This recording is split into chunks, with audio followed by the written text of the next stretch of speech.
Bismillahirrahmanirrahim. Assalamualaikum warahmatullahi wabarakatuh. Ya, kita melanjutkan pembahasan di bagian pertama tadi ya. Kita sudah membahas 10 keutamaan menuntut ilmu dari nomor 1 hingga nomor 5 ya. Bagian yang kedua ini Ustazah akan menjelaskan dari nomor 6 hingga nomor 10 dari 10 keutamaan menuntut ilmu. Yang keenam adalah didoakan Rasulullah semut hingga ikan di lautan. Nabi Muhammad bersabda, "Semoga Allah memberikan cahaya pada wajah orang yang mendengarkan sebuah hadis dari kami, lalu menghafalkannya dan menyampaikannya kepada orang lain." Ya. Jadi siapa di antara kalian yang tidak ingin didoakan oleh Rasulullah? Ya, pasti kita semua ingin ya didoakan oleh Rasulullah. Rasulullah juga bersabda, "Sesungguhnya Allah, para malaikatnya, penduduk langit dan bumi, sampai semut pun di sarangnya dan ikan di lautan turut mendoakan kebaikan untuk orang yang mengajarkan kebaikan kepada manusia." Hadis riwayat Tirmizi ya. Jadi Allah, para malaikat, penduduk langit bumi, sampai semut dan ikan-ikan di lautan itu akan mendoakan kita, mendoakan kebaikan untuk kita apabila kita mengajarkan kebaikan kepada orang lain juga. Ya. Siapa yang tidak ingin didoakan oleh seluruh makhluk di bumi ini? Apalagi doakan oleh Allah, para malaikatnya. Ya, Masya Allah ya. Maka dari itu kita harus semangat untuk menuntut ilmu karena banyak yang mendoakan kita. Ya, seperti ini tadi kan hadisnya. Ya, lalu yang nomor 7. Menuntut ilmu itu adalah jalan menuju kebahagiaan. Rasulullah menyampaikan ada 4 keadaan seseorang di dunia. Yang pertama, seseorang yang Allah berikan ilmu dan harta, lalu dia bertakwa kepada Allah, inilah yang terbaik di sisi Allah. Itu keadaan yang pertama.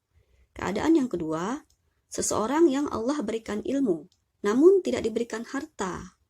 Tapi ia berniat seperti orang pertama, jika ia diberikan harta. Maka ia seperti orang yang pertama. Maka orang ini adalah orang yang terbaik juga di sisi Allah. Ya.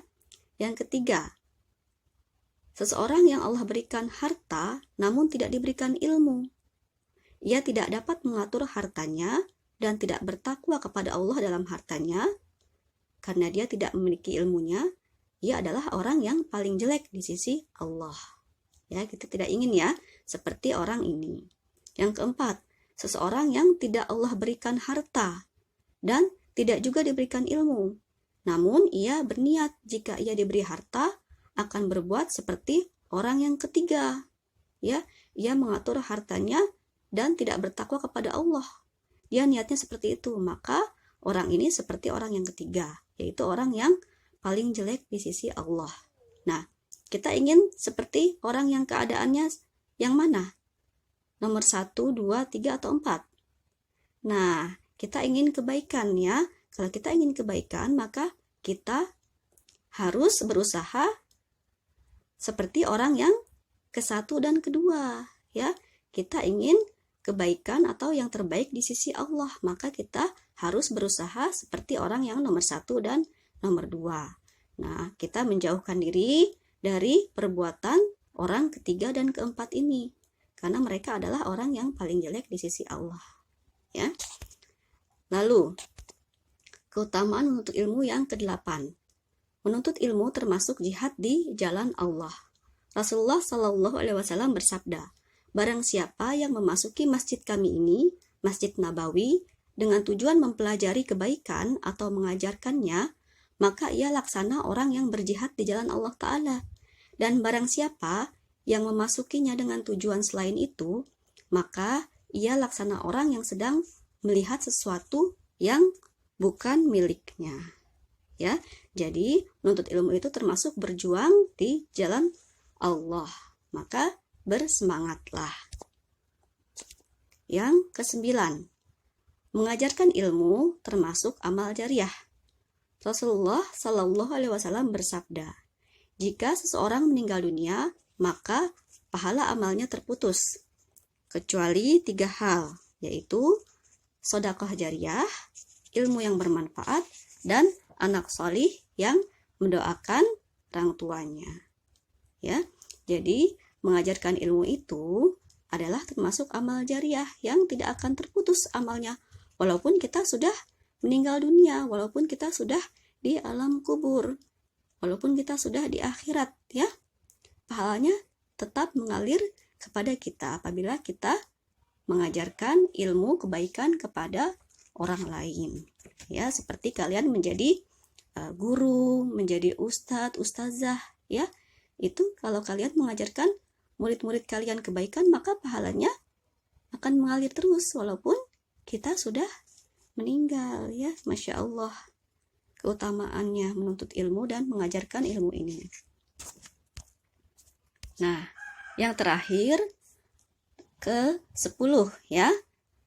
Keutamaan untuk ilmu yang ke-10, yaitu ahli ilmu lebih baik dari ahli ibadah. Ya, seperti tadi di awal, ya, bahwa ahli ilmu itu lebih bermanfaat, lebih banyak manfaatnya daripada ahli ibadah, laksana bulan yang lebih terang cahayanya dibandingkan bintang gemintang.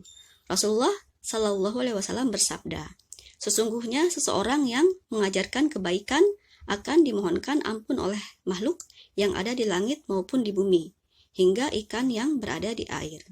Sesungguhnya keutamaan orang alim atas ahli ibadah adalah laksana keutamaan bulan di atas seluruh bintang.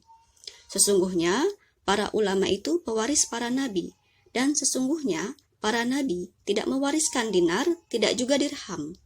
Yang mereka wariskan hanyalah ilmu. Dan barang siapa yang mengambil ilmu itu, maka sungguh ia telah mendapatkan bagian yang paling banyak. Hadis riwayat Ahmad dan Abu Dawud. Ya, Masya Allah, ya. Jadi kita harus selalu bersemangat untuk menuntut ilmu, karena ahli ilmu itu banyak sekali keutamaannya dibandingkan manusia-manusia yang lain yang tidak berilmu. Ya, demikian penjelasan Ustazah kali ini tentang 10 keutamaan menuntut ilmu.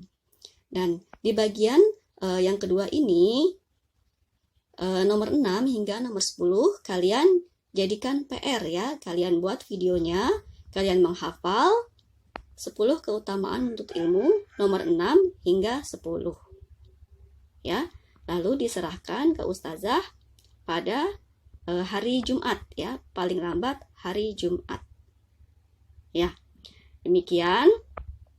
Semoga kalian dapat mengerjakan tugasnya dengan baik.